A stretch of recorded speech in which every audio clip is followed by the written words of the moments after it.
After a house fire, one of the first people who may approach you is someone offering to handle your insurance claim. They may say something like, you shouldn't deal with the insurance company yourself. You need a public adjuster. And when you're exhausted, displaced, and trying to understand what has happened to your home, that can sound incredibly reassuring. But here's the problem. Hiring a public adjuster could cost you thousands of dollars, or it could help you recover money you might have missed otherwise. So how do you know which situation you're in? Later in this video, we're going to explain 3 warning signs homeowners should watch for before signing anything. But first, we're going to explain how the adjuster system actually works. If you're going through a fire recovery right now, this decision often happens very early in the process. And unfortunately, it's also when homeowners don't yet understand how it works. So in this video, we're going to explain the different types of adjusters, when hiring one can actually help, and when it may cost you money you didn't need to spend.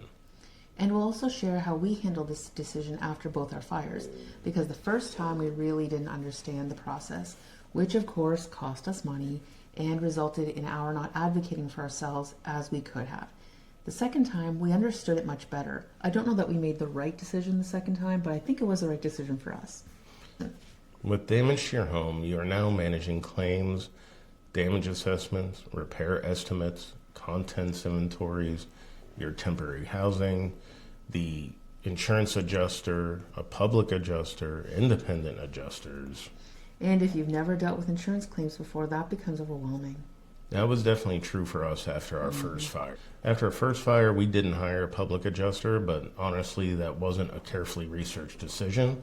We simply didn't understand enough to even evaluate the option. We knew the insurance company assigned an adjuster to our claim, and we assumed that was just how the process worked. Yep. We were focused on smoke damage, cleaning, temporary housing, trying to function.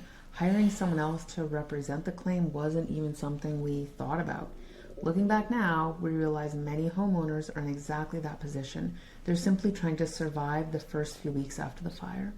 So before going any further, let's explain the 3 types of adjusters homeowners may encounter. The first type is the insurance company adjuster. This is the adjuster assigned by your insurance company to handle your claim. They work for the insurance company. Their job is to evaluate the damage and apply the terms of your insurance policy. That doesn't mean they're adversarial, but it does mean they represent the insurer. The second type is an independent adjuster. These adjusters are hired by insurance companies when claims volume is very high. You often see this after large disasters or wildfire events. They don't work directly as employees of the insurance company, but they are still hired by the insurance company to represent their side of the claim. The third type is the public adjuster. Public adjuster works just for you. You hire them to represent your interests in the claim, and they are typically paid a percentage of the settlement. The second time we experienced a fire, things were very different because by then we understood much more about how the claim system works. We recognized how quickly people were going to show up offering services. Contractors, restoration companies, service providers, and people offering to help manage the claim itself. Some of those conversations felt genuinely helpful, and some of them felt more like someone trying to assign a client.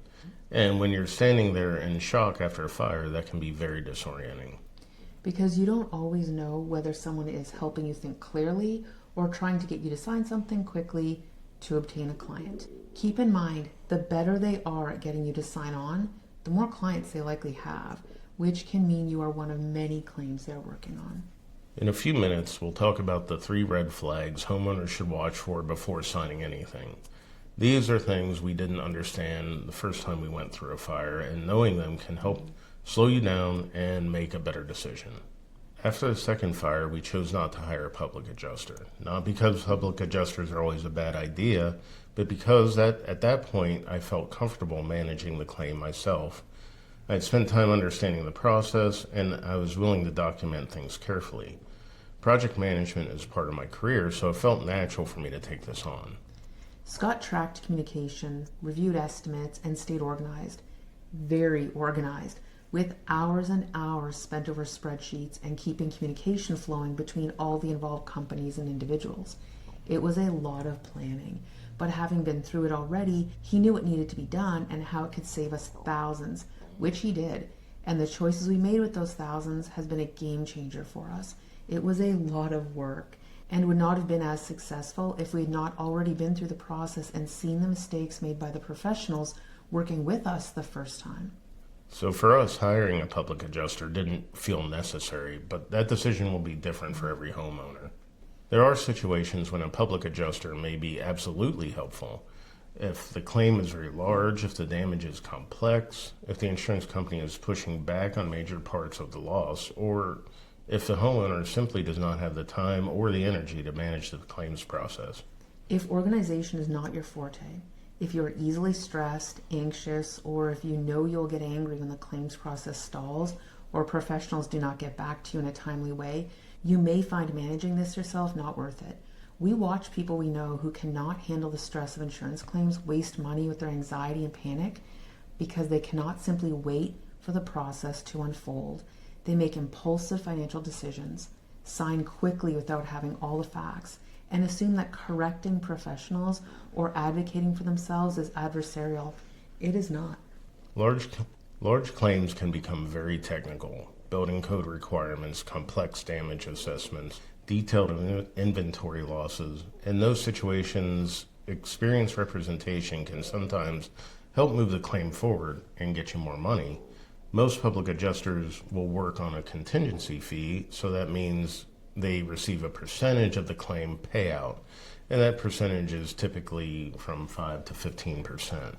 That may not sound like a lot at first, but the numbers can become really... For example, if a claim is $200,000, a 10% fee on $200,000 would be $20,000.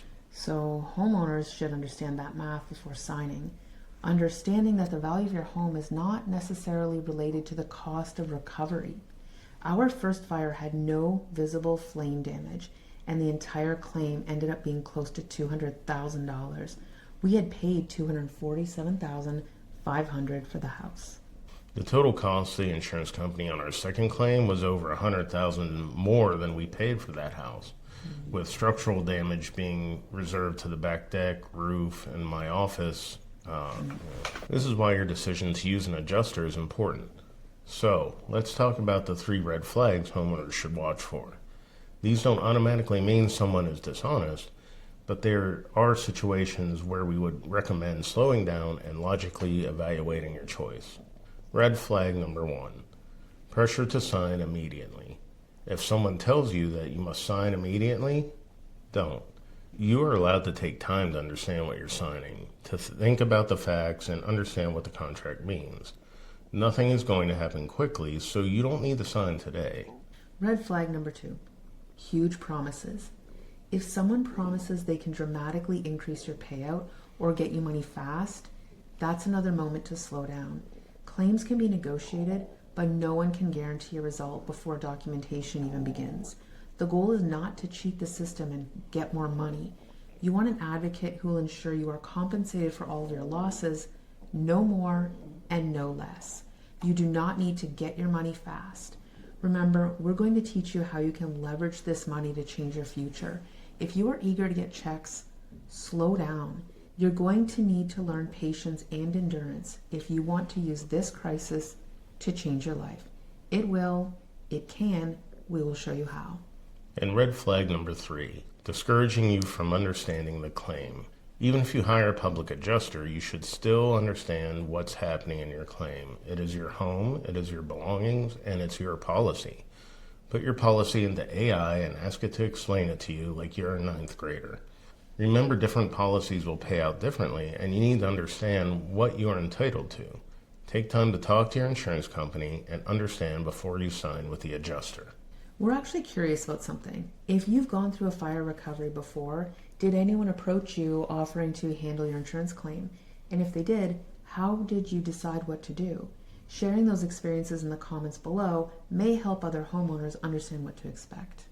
One of the most important skills homeowners develop during a claim is documentation. Photos, lists, descriptions of belongings, clear records of communication. Strong documentation helps the claim move forward no matter who is involved. A house fire forces many important decisions to happen very quickly. Where you will live, how the home will be repaired, and how the insurance claim will be handled. There's no single answer that fits every situation. Some homeowners benefit from hiring a public adjuster.